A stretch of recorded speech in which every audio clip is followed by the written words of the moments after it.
नमस्कार, आप देख रहे हैं ऑनलाइन न्यूज वाला। मैं हूं आपके साथ दीपक गुप्ता। समाजवादी पार्टी के राष्ट्रीय अध्यक्ष अखिलेश यादव के नाम का अभी तक ऐलान नहीं हुआ है कि वे किस सीट से चुनाव लड़ेंगे। दो सीट, जो दोनों ही सीट फिलहाल खाली है, जहां से चर्चा थी, एक आजमगढ़, एक कन्नौज। आजमगढ़ से चाचा शिवपाल की चुनाव लड़ने की चर्चा थी, लेकिन चाचा शिवपाल को बदायूं सीट से चुनाव लड़ाने का ऐलान कर दिया और बदायूं सीट से धर्मेंद्र यादव के चुनाव लड़ने की काफी चर्चा थी, जिनको अब आजमगढ़ का प्रभारी बना दिया गया। जबकि कन्नौज सीट पर कोई ज्यादा हलचल होती नजर नहीं आ रही है। खबरें हैं कि अखिलेश यादव वहीं से चुनावी मैदान में उतरेंगे। जिस सीट से उन्होंने अपने राजनीतिक सफर की शुरुआत करी थी, उस सीट से ही चुनावी मैदान में उतरेंगे और एक बार फिर से भाजपा को वहां से हटाते नजर आएंगे। साल 2019 के चुनाव में अखिलेश की ही पत्नी डिंपल यादव को हराकर वहां से सांसद बने थे बीजेपी के सुब्रत पाठक।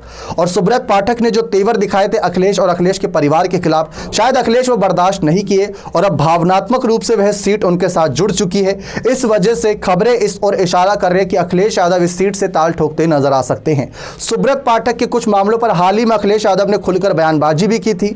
उन बयानबाजियों को साफ तौर पर देखा गया कि अखिलेश यादव चाहते हैं कि सुब्रत पाठक को हराया जाए, वह नहीं तो कोई और उनको हराएगा। ये सपा का कहना है कि कन्नौज सीट पर इस बार लाखों वोटों से हमारी जीत होगी, जबकि साल 2019 में सपा बसपा का गठबंधन था, तब डिंपल यादव हार गई।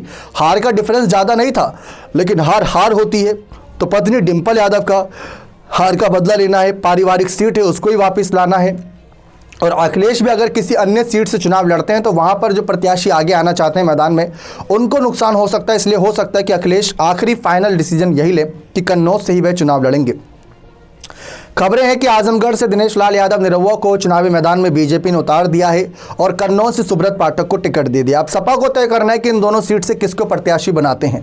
बदायूं सीट से अभी तक बीजेपी ने अपनी स्थिति साफ नहीं करी है, और जबकि हम देख सकते हैं कि पारिवारिक ये सीटें हैं, सफाई परिवार की, इन सीटों पर खास नजरें हैं और मैनपुरी सीट पर अभी तक बीजेपी ने अपने पत्ते नहीं खोले हैं। क्या लगता है कि अखिलेश यादव अगर इस सीट से लड़ेंगे तो क्या जीत पाएंगे या नहीं? अपने कमेंट सेक्शन में अवश्य दीजिएगा। बहुत बहुत धन्यवाद।